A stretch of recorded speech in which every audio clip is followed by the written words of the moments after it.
Hello, je te retrouve aujourd'hui pour une vidéo spéciale mobilité des chevilles. On va essayer de travailler en profondeur cette articulation pour mieux stabiliser nos chevilles et que ça soit utile aussi dans ton quotidien, dans ta pratique sportive, notamment si tu fais des sports comme la course à pied ou d'autres sports où la cheville est pas mal sollicitée et tu peux peut-être avoir des anciennes blessures, anciennes entorses. Donc c'est vraiment intéressant aussi de venir travailler du coup avec ces exercices de mobilité qu'on appelle les CARS, qui vont être à la fois au niveau du pied, de la cheville et du tibia. Ça va être un petit peu les trois zones qui vont être travaillées aujourd'hui dans l'objectif final de stabiliser vraiment nos chevilles pour être à l'aise. Donc on va commencer avec les pieds et plus précisément les orteils. Donc tu vas pouvoir t'asseoir ici, avoir les orteils devant toi. Trouver une position où tu peux quand même allonger le bas du dos et on va se concentrer sur ces petits orteils qu'on va chercher un petit peu à dissocier, à créer un petit peu plus d'ouverture, qui soit un petit peu plus vivant. Donc pour ça j'aime bien croiser ici mes bras pour stabiliser un petit peu mes jambes et se concentrer uniquement sur nos orteils qui vont bouger. Donc au début tu verras que c'est un petit peu des exercices pas difficiles mais plutôt dérangeants parce qu'on va pas forcément réussir du premier coup. Ça demande quelques connexions neuronales, donc si c'est la première fois que tu fais ces exercices, c'est tout à fait normal si tu ne réussis pas du premier coup. Donc on peut être un petit peu frustré de se dire oula, elle a réussi à faire ça et moi j'y arrive pas, mais ça vient progressivement, ça vient aussi avec l'entraînement, l'habitude, donc garde-le simplement en tête. On va pouvoir commencer en soulevant tous nos orteils et essayer d'avoir vraiment tous les orteils, même les petits kiki qui doivent être soulevés. Là, essaye de presser autant les bords extérieurs que les bords intérieurs. On n'a pas les pieds qui partent sur les extérieurs, sur les intérieurs. C'est pour ça que je stabilise aussi avec mes coudes. Essaye d'écarter au maximum tous tes orteils entre eux, de créer l'espace entre tous les orteils. Une fois que ce sera fait, on va essayer de déposer uniquement les gros orteils droit, gros orteil gauche, sans pour autant perdre le côté extérieur, le côté intérieur. On garde la stabilité du pied. On va soulever à nouveau les gros orteils. On va le faire plusieurs fois comme ça, en essayant de déposer uniquement les gros orteils. Donc les autres restent soulevés, ils ne bougent pas. Donc tu alternes comme ça. Si tu as l'habitude de faire ces exercices, tu peux directement le faire sans regarder. Un petit peu plus difficile, donc ça demande un peu d'entraînement. Tu continues à presser comme ça les gros orteils, les deux en même temps si c'est possible. Ok, on fait une dernière fois. Donc tu soulèves à nouveau tous les orteils, tu essayes de les écarter le plus possible. Et là on va faire l'inverse, on va essayer de déposer tous les orteils sauf les gros orteils. Donc on garde les gros orteils en l'air. Hop, et on redépose tous les orteils sauf les gros orteils. Pareil, environ 5 fois. Garde toujours les pieds bien à plat, les gros orteils qui restent soulevés, tous les autres orteils qui s'abaissent, qui s'écrasent. Une dernière fois. Ok. Tu soulèves à nouveau tous les orteils hors du sol. Garde bien la base des orteils qui est bien ancrée. Et là, on va essayer, un petit peu plus difficile, de redéposer un par un les orteils en commençant par les extérieurs. Donc, tu essayes de dissocier le petit rikiki, l'avant-dernier, hop, hop, hop, jusqu'au gros orteil. On ressoulève, on va le faire 5 fois à nouveau. Dissocier un par un, un par un. C'est difficile, je sais, parfois, ils fonctionnent un peu de pair, nos orteils. Donc, on essaye le plus possible. C'est pas grave si le résultat n'est pas forcément là. On tente, on expérimente. Garder la longueur dans le dos. De sentir aussi que ça chauffe un petit peu au niveau des jambes, mine de rien. Et c'est normal, c'est relié aussi à tout notre ancrage. Moi, je sais que ça chauffe un peu dans les quadriceps quand je le fais bien et que je le fais de manière lente et contrôlée. Une dernière fois en commençant par les extérieurs, on redépose un par un, un par un, par un. Hop, on ressoulève tout et on va essayer de le faire dans l'autre sens. Ça, personnellement, je sais que j'ai encore besoin d'entraînement, mais c'est pas grave, on se le tente. Donc on redépose d'abord les gros orteils, puis le deuxième, le troisième, le quatrième, le cinquième. Et on se le tente comme ça, environ 5 fois. On essaie de les redéposer un par un. Et si c'est trop difficile aussi, on peut faire un pied. Moi, je sais que je vais faire le pied droit, hop, puis le pied gauche. Plus difficile. Si vous trouvez que c'est trop dur de faire les deux pieds en même temps, c'est vrai que ça rajoute une difficulté. Voilà, essayez de faire un pied puis l'autre. Allez, une dernière fois. Il chauffe bien celui-ci, il a l'air super facile, mais quand on le fait de manière bien contrôlée, de manière concentrée. Ouais, c'est pas mal. Ok, on peut checker un petit peu les jambes et on va pouvoir s'allonger sur notre tapis pour l'exercice de mobilité vraiment au niveau de la cheville. Donc en étant allongé, ça permettra de contrôler aussi un petit peu plus le mouvement. Donc on va commencer avec notre jambe droite qu'on va tendre. Ici, c'est vraiment le mouvement qui part de l'articulation de la cheville. Donc on ne va pas utiliser notre jambe, ni le genou, ni la hanche. C'est vraiment notre cheville. Donc si ça peut vous aider d'attraper votre cuisse pour stabiliser et éviter de bouger en fait dans la hanche, encore mieux attraper le tibia le plus proche possible pour vraiment contrôler et éviter de compenser avec une autre zone du corps. Donc on va s'intéresser à notre cheville droite. Et ici on va chercher à faire des cercles, mais de manière très lente et contrôlée. Je le répète plusieurs fois, mais c'est l'intérêt aussi des CARS, nos exercices de mobilité, c'est de prendre le temps pour aller chercher vraiment toute l'amplitude de mouvement qui est disponible par l'articulation. Donc on va aller de manière décomposée, étape par étape. On va commencer déjà en se disant que la jambe est relâchée, uniquement notre cheville qui bouge. Et vous allez pointer le pied vers le haut. Donc pointe les orteils, puis on va partir avec les orteils vers l'intérieur. Ok. Puis on va ramener les orteils vers nous, abaisser le pied et flexer le pied. Donc les orteils se rapprochent du tibia. On va ensuite tourner, ramener les orteils complètement face au tibia, puis partir de l'autre côté. Ouvrez le pied sur l'extérieur, à droite. Puis vous allez ouvrir le pied, amener le pied vers le haut, avec les orteils toujours en flex. Puis on va pointer le pied et revenir face. On va le faire plusieurs fois comme ça de manière décomposée. Donc d'abord le pied pointé part vers la gauche, vers l'intérieur. Puis on rapproche de nous, on vient ouvrir les orteils, flexer le pied, revenir centre, partir sur le côté, étendre nos pieds avec toujours les orteils qui sont ouverts, puis pointer, on revient et on va le faire comme ça plusieurs fois, environ 5 fois dans un sens et dans l'autre. Commencez d'abord par partir sur le côté, puis descendez, ouvrez les orteils, ramenez vers le tibia, on part sur l'extérieur, on ouvre, on pointe et vous continuez toujours de manière décomposée. Vous voyez, c'est très lent comme rythme. Au fur et à mesure, une fois qu'on a les mouvements, on peut décomposer un petit peu plus et aller pas forcément plus vite, mais rajouter plus de fluidité. Et pensez bien sûr à respirer.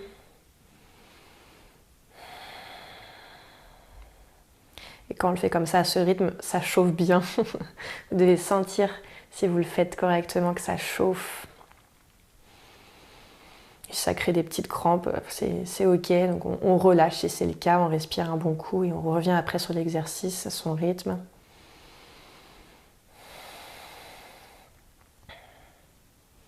On va le faire une dernière fois dans ce sens. Pensez toujours aux petites étapes, petites sous-étapes qu'on fait à chaque fois. Ok, et quand on revient vers le haut, on va changer de sens. Donc cette fois-ci, on commencera par l'extérieur. Le pied pointé part vers l'extérieur. Puis s'abaisse. Flexez le pied. Revenez au centre. Partez vers l'intérieur. Développez votre pied. Pointez le pied. Revenez. On repart sur la droite.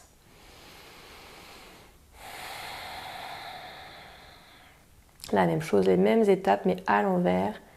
On continue de développer, revenir pointer, repartir sur l'extérieur, vers le bas, ouvrir les orteils. Et ça chauffe bien celui-ci quand on le fait comme ça de manière répétée. 5 répétitions de chaque sens.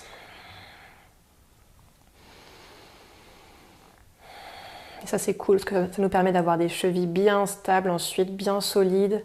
On travaille aussi au passage la proprioception qui est utile dans nos postures de yoga, dans les postures d'équilibre notamment, mais aussi dans la vie quotidienne quand on sent que parfois la cheville bouge un peu mais se remet toute seule. C'est aussi grâce au fait qu'on fait ces exercices de manière régulière aussi, qu'on prépare bien la cheville aux imprévus de la vie qui arrivent. Ok, il nous reste un dernier tour vers l'extérieur, on commence.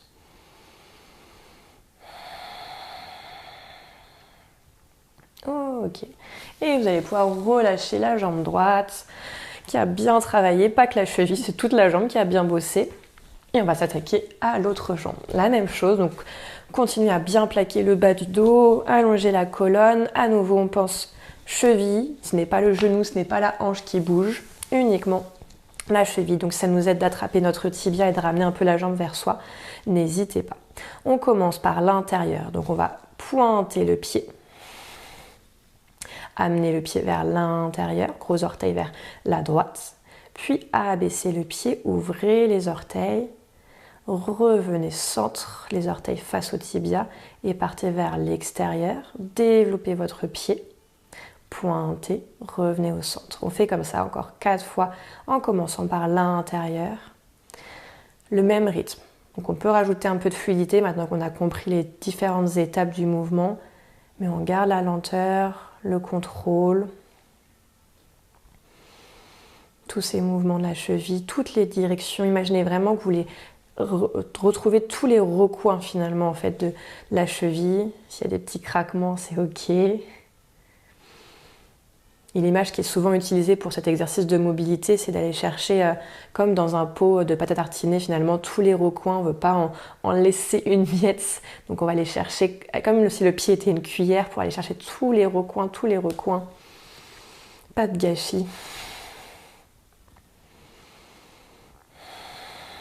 Continuez à votre rythme,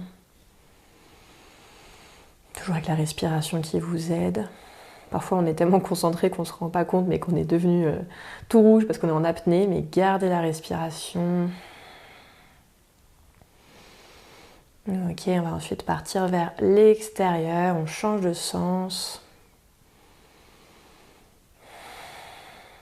On rebascule vers l'intérieur, on développe le pied, on pointe, on revient et c'est reparti. Extérieur, on descend. Il y a aussi une cheville des fois où c'est moins simple que l'autre. Là, moi, je le vois bien, cette cheville gauche, elle a moins de mobilité. Donc, je peux moins aller chercher les différentes sous-étapes. En tout cas, c'est moins visible. Mais c'est pas pour autant que ça ne travaille pas. Donc, continuez à garder les sous-étapes.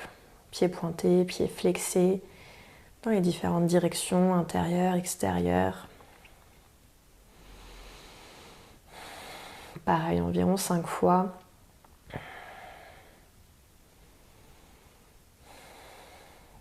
Allez chercher toute la mobilité en actif, c'est-à-dire sans aide extérieure, qui est disponible dans votre cheville gauche. Ne soyez pas fainéant, fainéante, allez chercher vraiment tous les recoins. Allez, on se le fait une dernière fois en commençant par l'extérieur.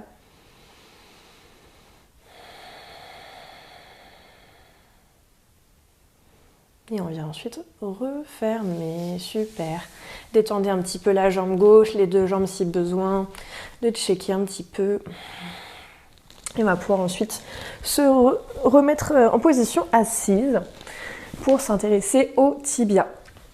Alors, les tibias, c'est l'exercice le plus difficile. Là, dans les 3 que je vous propose aujourd'hui dans cette vidéo, c'est celui qui demande le plus de contrôle et de compréhension. C'est toujours la même logique, dans le sens où si on se concentre sur notre tibia, du coup, ça va pas être la hanche qui va bouger.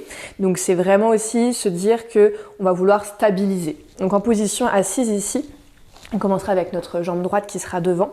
On va aller choper du coup nos coudes en dessous du creux de genou, pour se placer ici et bloquer un petit peu. Si vous sentez que le bas du dos s'arrondit complètement, on peut ne pas hésiter à prendre une petite brique pour se rehausser ou faire en sorte en tout cas d'être en position avec le dos qui est long. Donc on ramène ici un petit peu le genou vers la poitrine, on trouve une posture qui est confortable pour soi. Et on va commencer par fléchir et tendre le genou, donc le talon vers la fesse, puis vous allez emmener le pied vers le haut, dans votre capacité maximale pour l'instant, sans forcer. Et on vient presser comme ça fait un petit massage des bras au passage. Et on tend. Gardez la longueur dans le bas du dos. Ne cherchez pas à aller forcément super haut. Ça va dépendre aussi de votre souplesse personnelle. On se fait comme ça environ 5 fois. Flexion, extension.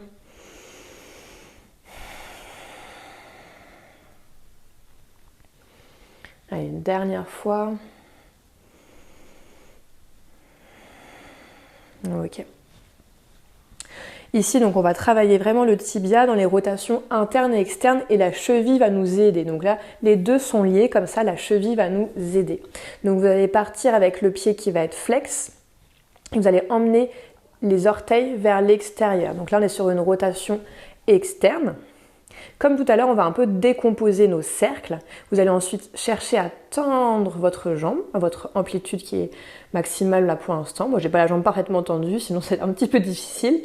Et on va ensuite trouver la rotation interne. Donc les orteils vont se positionner vers l'intérieur. C'est pas la hanche qui rentre, c'est vraiment que le tibia avec la cheville qui nous aide à rentrer vers l'intérieur. Et on va ensuite abaisser notre genou en gardant cette rotation interne. Revenez au centre, on fait la même chose. Ouvrez, rotation externe, tibia, cheville. On vient tendre notre jambe vers le haut et on trouve la rotation interne. On referme. Essayez de garder le genou fixe. C'est que le tibia, que la cheville. On va se le faire 3 fois dans un sens et 3 fois dans l'autre. On repart sur la rotation externe. Changer, rotation interne. N'hésitez pas comme moi vraiment à presser l'intérieur du genou pour éviter une compensation. Revenez au centre et on va partir cette fois-ci d'abord sur la rotation interne. Donc emmenez les orteils vers la gauche. Montez dans votre rotation interne qui part toujours de votre tibia, ne compensez pas dans la hanche. Puis ouvrez, ouvrez, ouvrez et gardez cette rotation externe quand vous refermez. L'exercice est intense, donc prenez le temps. On garde la lenteur, on garde le contrôle, repartez vers l'intérieur, montez à partir de la cheville, à partir du tibia. Et on part dans la rotation externe et on abaisse. Allez, une dernière fois vers l'intérieur. Sentez vraiment cette rotation que vous créez. Première étape avant de vouloir monter.